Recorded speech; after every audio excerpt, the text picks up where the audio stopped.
last month, the Senate voted to proceed to the Genius Act, a bill that would regulate the type of cryptocurrency called stable coins. Stable coins are supposed to tie the value of crypto to the value of a dollar. But in 2023 alone, stable coins differed from the value of a dollar more than 600 times. Not only are stable coins and cryptocurrencies volatile, but the industry has a reputation for scams and fraud. The Federal Bureau of Investigation, FBI, recently reported that last year, 2024, crypto-related crime was up 66%, and Americans lost, now get this, $9.3 billion to crypto scammers. Nearly 150,000 complaints were filed involving crypto fraud, including more than 6,000 in my home state of Illinois. How does it work? Your mom's at home, and in comes a phone call. And the person on the phone call says, Mrs. D, I work for so-and-so, usually a government agency, and I'm calling you to alert you that you missed your jury duty this month. You were supposed to show up to the courthouse to serve on a jury, and you didn't show up. And of course, your mom knows nothing about that and says, I didn't see that I was supposed to be there. Yes, the legal notice was sent to you, and now a fine is going to be imposed on you for failing to show up for jury duty. Oh my, how much? $5,000. You can pay that fine and you don't have to go to trial. Well, how am I going to pay that fine?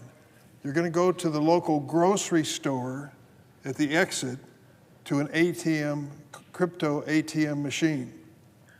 How many of those do we have in the United States? 30,000 crypto ATM machines. You may not have noticed them in the store, but as you're checking out many times, there they sit. And what is your mom supposed to do when she goes to this grocery store, to the crypto ATM machine? She's supposed to deposit $5,000 and sometimes much, much more into this machine so that she's buying a stable coin. But she doesn't get the stable coin. She directs it to the wallet of the scammer. So she's out $5,000 or more, thinking that she's paying a fine to avoid a trial, and because she didn't show up for jury duty, she didn't know anything about. Does that sound preposterous? It's not. It happens over and over and over again. These crypto ATM machines are the vehicles that are used for defrauding people, primarily senior citizens, to put in thousands and thousands of dollars and never get any pennies back because it's all phony, it's all a scam. More than a third of all filed complaints involving crypto fraud were filed by Americans over the age of 50. Many of these scams were facilitated using these crypto ATM machines. You may be wondering what a crypto ATM is. You pass by them at the store, your place of business, and you may not have noticed them, but they're there. They are located in that local grocery store or gas station and look like a normal ATM machine, except they allow customers to deposit cash to purchase cryptocurrency, including stable coins, and they could ruin someone's life in an instant. Many times you don't hear about it because your mother, having been scammed over the phone and deposited thousands of dollars of her life savings, is too embarrassed to tell you. In fact, 7 of the largest crypto ATM operators sell these stable coins. These crypto ATMs become a favorite tool of scammers because once a victim purchases crypto and transfers it to the criminal's digital wallet, it can be virtually impossible to trace or to retrieve. These scammers follow the same playbook. They call an unassuming victim, pretending to be from the victim's bank, tech support, or some government agency. They impersonate government officials. Just fair warning, and I say this because we receive a lot of calls in the office about scammers on the phone. The major agencies of the federal government are never going to call you on the phone. The IRS, Social Security, and such. They send written notices, and they should. So if it's a fast-talking person on the telephone that says they're from a federal agency, be careful.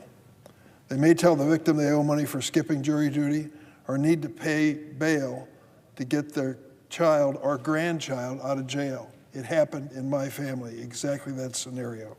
Or they may tell the victim there's a fraudulent activity on their bank account or computer. It happened to me one night. My cell phone starts ringing, I answer it, and the fellow says he's from my credit union. He wanted to question a transaction. And I'm thinking, I've never had my credit union call me, ever. What is that all about? Well, after a while, I was dubious. He hung up on me. The victim, however, often doesn't realize the fraudulent activity is even occurring. Meanwhile, they scramble to figure out what to do, and the scammer tells them, you can just pay the fine at the crypto machine, and here's where to go to use that service. Through it all, the scammer runs them through everything they need to know to take their life savings, thousands and thousands of dollars, and to insert it in this cash into this machine, this crypto ATM machine, sometimes hundreds of thousands of dollars. They purchase cryptocurrency and send it off to the scammer's digital wallet, never to be seen again. Once that happens, the money is gone. There is no way to get it back, and there's little hope in tracing the transaction to the actual scammer.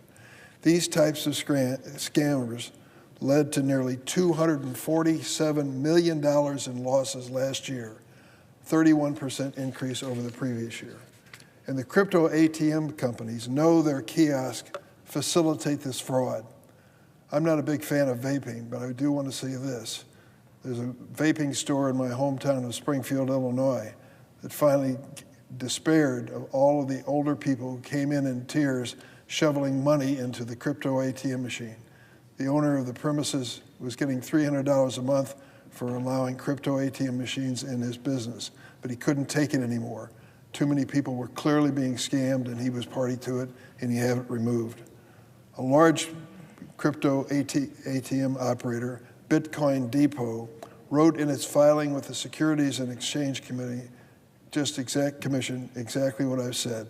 And they said, our products and services may be exploited to facilitate illegal activity, such as fraud, money laundering, gambling, tax evasion, and scams.